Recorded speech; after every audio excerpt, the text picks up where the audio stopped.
নমস্কার, world news বাংলায় আপনাদের স্বাগত। 2026-এর বিধানসভা নির্বাচনকে সামনে রেখে শুভেন্দু অধিকারীর নয়া প্রতিশ্রুতি।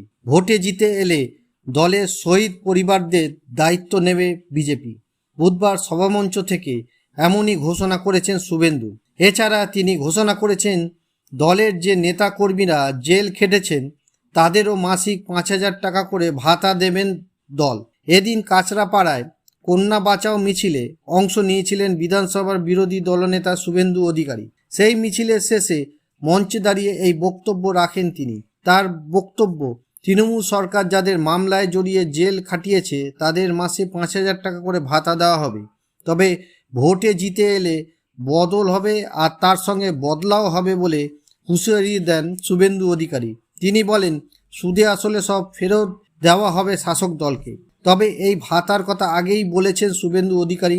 2024-এ লোকসভা ভোটের আগেই শুভেন্দু বলেছিলেন বাংলায় ক্ষমতায় এলে 5,000 টাকা করে সংগ্রামী ভাতা দেওয়া হবে যারা মিথ্যে মামলায় জেলে গিয়েছেন তাদের জন্য। এই উদ্যোগ বলে বুথ কর্মীদের সভায় বার্তা দিয়েছিলেন বিরোধী দলনেতা। ভিডিওটি ভালো লাগলে লাইক করুন, শেয়ার করুন এবং সাবস্ক্রাইব করুন ওয়ার্ল্ড নিউজ বাংলাকে। নমস্কার।